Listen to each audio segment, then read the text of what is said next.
Today I'm going to walk you through the first assignment. I realized that only one person managed to do the assignment and she did it very well.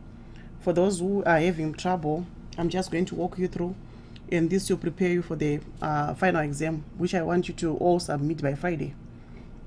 Looking at our Excel spreadsheet, you can see that you have the ribbon up here, and there are functions that you can do through this ribbon. For example, with wrap text, merge text, and center it, just like you do in Word. But for today, I just want to function on answering these questions. I know you've been practicing and reading the chapters and all the stuff, so let me focus on what I wanted you to do, as this will prepare you for your final exam. The first question said you should calculate the class average. So if you want to calculate the class average, you go up here, you see that there is an auto sum sign, a sigma sign. If you click the drop down menu, you find that there are buttons there. One of them is for averages. Or else you don't want to use this auto sum drop down menu, you can actually come to the function, f function.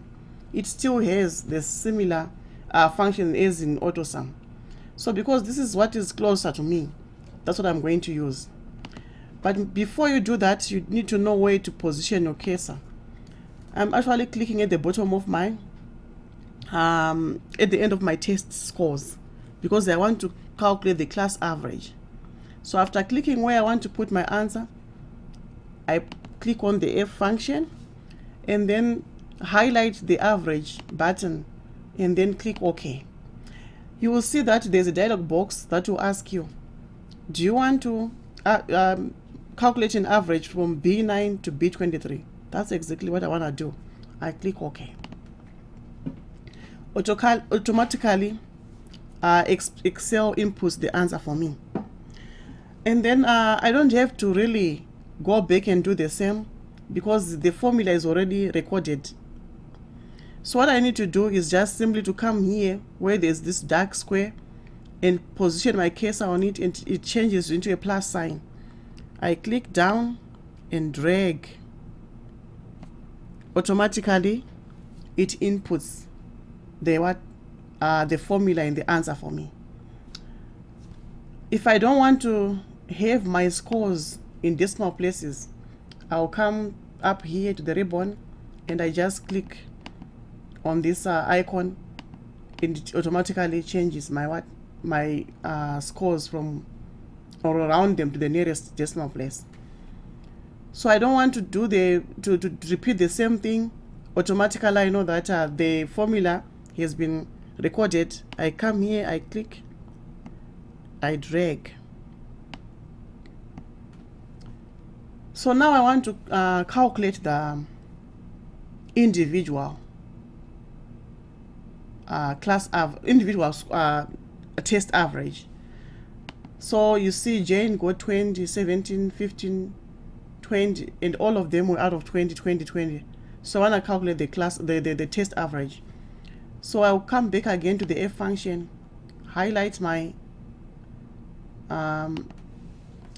average and click OK.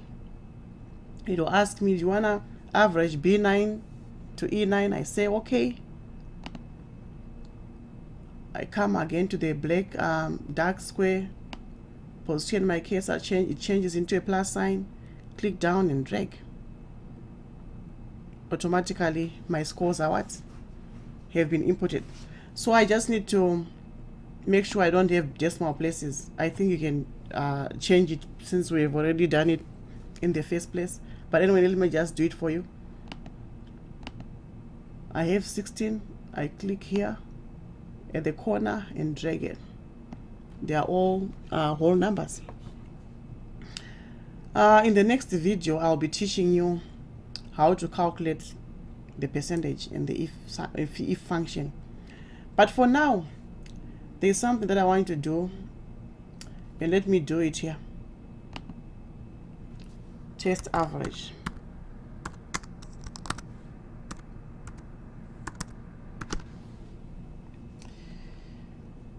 Suppose your test was, this one was out of 30.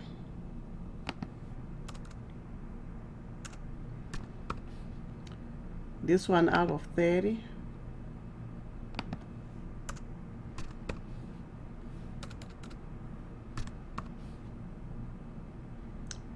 And you want to calculate your class average, your test average for each student, and the bottom scores are no longer out of 2020. How do we do that?